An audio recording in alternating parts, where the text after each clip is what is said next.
Le changement climatique illustré encore une fois par des effets très concrets. On parle notamment de ces fortes chaleurs qui arrivent ce week-end, 7 ou 8 degrés au-dessus des moyennes de saison. Mais il y a aussi ce qu'a dit le ministre de la Transition écologique à propos de l'érosion des côtes françaises à cause des tempêtes, des marées, la progression des océans. Et certaines zones vont vite devenir inhabitables, dit Christophe Béchu, le gouvernement qui identifie 500 communes directement concernées. Et le travail avec les mairies apparemment a déjà commencé. C'est ce qu'on va vérifier avec notre invité Alain Blanchard. Bonjour. Bonjour. Vous êtes le délégué général de l'Association nationale des élus des littoraux. Nous voilà donc face à un des effets les plus concrets du changement climatique. L'idée, c'est quoi ? C'est d'essayer de le freiner, de le contenir, ou alors de se dire on ne peut rien faire contre ce phénomène-là ? L'idée, et ça fait déjà quelques années maintenant que les élus des littoraux sont confrontés à des épisodes où ils se rendent bien compte, ils constatent avec leurs habitants qu'il y a des effets plus forts qui sont liés notamment au changement climatique. Et donc l'idée, c'est de s'adapter, c'est de trouver les solutions tous ensemble pour faire en sorte que nos littoraux vivants, dynamiques, que tous les Français, et pas seulement les Français du littoral, aiment aller voir, ou là où ils aiment passer leurs vacances et passer de bons moments, soient des endroits où on puisse continuer à vivre, mais encore une fois en s'adaptant, pas non plus en partant et en abandonnant nos territoires, mais en faisant en sorte de mettre en place les actions à court terme et à plus long terme qui nous permettent d'avoir encore nos littorales dynamiques. Mais face à une mer qui avance, qui monte, s'adapter, ça veut dire reculer, en un mot ?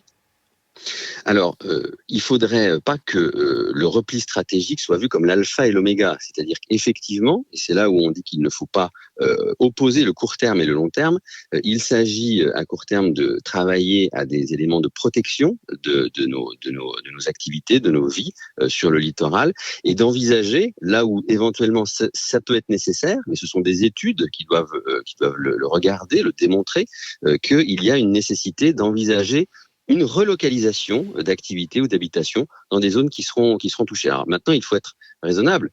Il y a des effets à court terme et des effets à plus long terme.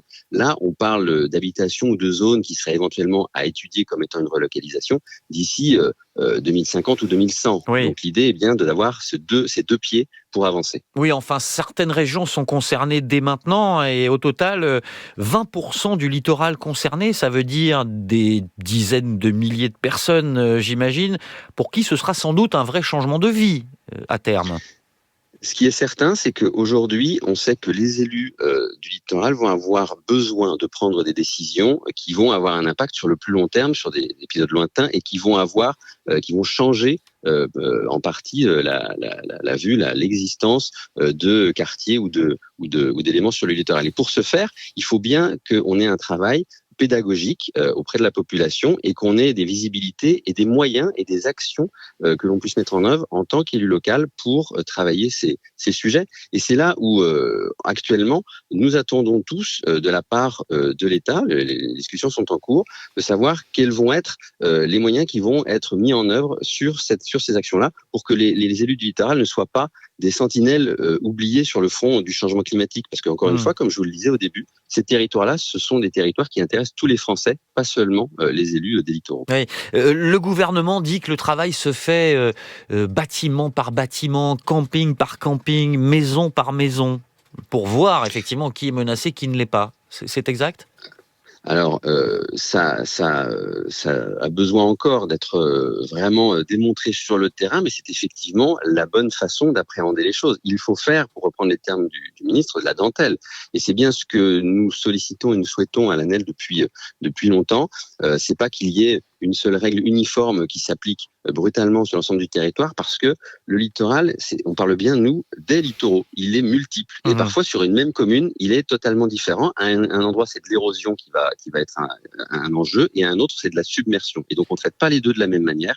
Et c'est ça qu'il faut regarder de près. Ouais. Et c'est ce qui est en train d'être engagé. Est-ce que vous dites, Alain Blanchard, vous qui êtes le délégué général de l'ANEL, donc l'Association nationale des élus des littoraux, qu'on a négligé en réalité un certain nombre de risques dans les constructions passées, ou alors que ce sont des risques totalement nouveaux qu'on ne pouvait pas envisager ni prévoir ?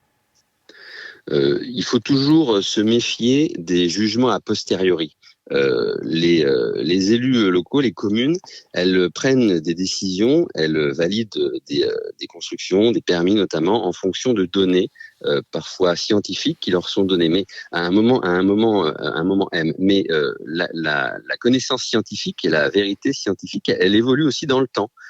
Et donc, effectivement, il faut maintenant réussir, puisqu'on voit qu'il y a un impact qui est de plus en plus fort et surtout qui évolue de plus en plus vite. C'est ça qui est quand même très nouveau. Eh bien, on voit que désormais, il faut qu'on travaille à envisager l'avenir. Mais là, il ne faut pas laisser, je me répète, les élus des littoraux en première ligne, et il ne faut pas leur demander, comme c'est un petit peu trop le cas ces derniers temps, de prendre des décisions et de savoir eux-mêmes d'anticiper des situations que l'État lui-même ne sait pas anticiper. Il faut nous donner les moyens d'anticiper et derrière, on prendra les décisions de manière responsable. Oui, vous comptez et vous réclamez même le soutien de l'État, hein, si je vous entends bien. Alain Blanchard, délégué général de l'Association nationale des élus des littoraux, invité de France Info.